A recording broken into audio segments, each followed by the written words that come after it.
Assalamualaikum guys, hari ni kita nak masak Alaskan king crab besar gila. Baru je mati, kita bekukan dia mati. No.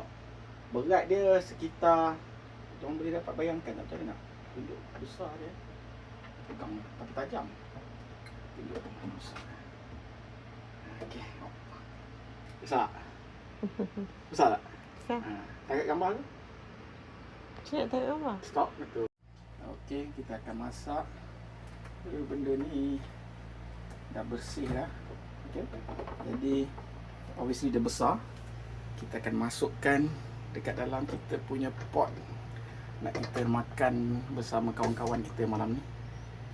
Kalau kat Malaysia ni mungkin beratus, dekat sini hanyalah 30. Mana? Oh. Tak muat rupanya. Macam mana ni? Dia dah jadi macam alien. Kan? Macam Jeng station. jeng jeng jeng. Alien. Ha ha ha ha ha ha. Raksasa Gordon. Ni muka dia. Itulah muka dia. Ultraman. Oh, dia hidup. Ultraman. Nah, itulah cerita dia. Tapi kita akan muatkan jugalah. Mana kita nak muatkan. Terbalik kot. Sebab dia tajam. Uish, panas. Dia janji boleh tutup dah. Okey lah. Aduh, tajam. Okey. Jadi kita akan tutup. Alhamdulillah.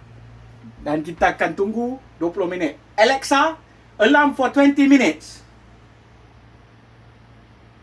Alarm set for 12:53 p.m. Good. 5 minit berlalu, air menggelegak, ketam kita sedang bertukar warna. Nampak tu dekat bawah-bawah dia tu. Kita tutup lah. Sambil tunggu kita punya king crab nak siap ni.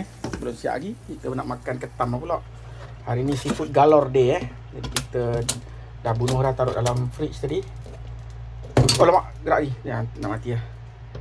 Orang terputus habis lebih standard lah kalau kita dah taruh dalam fridge. Okey, dah 20 minit apa akan berlaku. Kita akan buka. Okey, tengok dulu. Inspect, semua dah fully masak. Api kita tutupkan. And kalau nak masak ketam, kita kena make sure lepas kita dah masak tu, kita kena keluarkan air dia cepat-cepat. Lepas tu kita kena sejukkan dia. Kita tak nak dia overcook, nanti overcook dia akan lekat dekat dia punya isi, tak sedap. Paling senang, taruh dia dekat air supaya dia sejuk. Dia tak overcook Dia shockkan badan ketam tu supaya isi dia akan tercabut nanti makan. Sekali korang prefer ketam nipah macam ni ke? Sedap ketam nipah ni. Atau Alaskan cream crab, mana satu pilihan hati korang? Ataupun lobster yang kita akan masak juga malam ni. Terror. Raudah makan itu dekat mana? Korea. Dia tajam. Batu gunting macam tu. Gunting macam tu. Macam tu. Oh. Gunting satu belah, batu dia ada side juga. Nak tengok dah masak ke belum? Kalau tak masak kena taruh lagi. Boleh. Okey, cuba tengok.